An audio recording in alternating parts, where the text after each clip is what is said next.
મુસ્લિમ સમુદાયમાં સામાજિક સેવા અને પ્રવૃત્તિઓ સાથે સંકળાયેલો ખત્રી ગ્રુપ ચેરિટેબલ ટ્રસ્ટની 2016માં સ્થાપના કરવામાં આવી, જેમાં ગત વર્ષે પ્રથમ વખત ખત્રી ગ્રુપ દ્વારા ભવ્ય સમૂહ લગ્નનું આયોજન કરવામાં આવ્યું હતું, જેમાં 51થી વધારે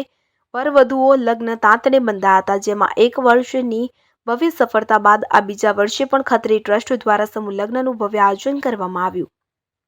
જણાવી દઈએ કે ખત્રી ગ્રુપ દ્વારા છેલ્લા 8 વર્ષથી સામાજિક કલ્યાણની પ્રવૃત્તિઓ અવિરતપણે ચાલી રહી છે, કે જેમાં ગરીબો, વંચિતો, શોષિતોને આર્થિક સહાયથી લઈને બાળકોને શિક્ષણ આપવા સુધીની મદદ કરવામાં આવી રહી છે। સાથે આ વખતે સતત બીજા વર્ષે 28 જાન્યુઆરી રવિવારના રોજ અમદાવાદના રિવરફ્રન્ટ ખાતે ખત્રી ગ્રુપ ચેરિટેબલ ટ્રસ્ટ દ્વારા મુસ્લિમ સમાજમાં સમૂહ લગ્નનું આયોજન કરવામાં આવ્યું હતું, કે જેમાં અમદાવાદ સહિત જુદા જુદા જિલ્લા અને અન્ય રાજ્યમાંથી પણ નવા 51 જેટલા વરવધુઓને સમૂહ લગ્નમાં ભાગ લીધો હતો, જેમાં એક જ મંડપમાં 51 જેટલા નવ દંપતી લગ્ન ગ્રંથિમાં બંધાયા અને તમામ નવ દંપતીઓને પૂરતું દહેજ પણ આપવામાં આવ્યું હતું। આ સમૂહ લગ્નના મુખ્ય આયોજક હાજી અલી ગુલામ મોહમ્મદ હાજી યુસુફ ખત્રી દ્વારા કરાયું હતું,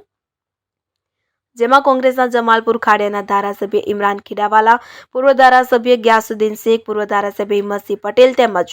એએમસી વિપક્ષ નેતા શહેજાદ ખાન પઠાણ અને કોંગ્રેસ કોર્પોરેટરોએ સહિત મુસ્લિમ સમાજના આગેવાનોએ આ કાર્યક્રમમાં હાજરી આપી વરવધુઓને આશીર્વાદ આપ્યા હતા, જેમાં મોટી સંખ્યામાં લોકો આ શુભ અવસરે સહભાગી બન્યા હતા। प्रोग्राम का मकसद सिर्फ और सिर्फ आप सल्लल्लाहु अलैहि वसल्लम की सुन्नत को जिंदा करना था, और दूसरी कि भाई जो हमारे भाई है, गरीब बेटियां हैं हमारी, वो वक्त सर अपने अपने घर चली जाए, उनका जो माँ बाप के ऊपर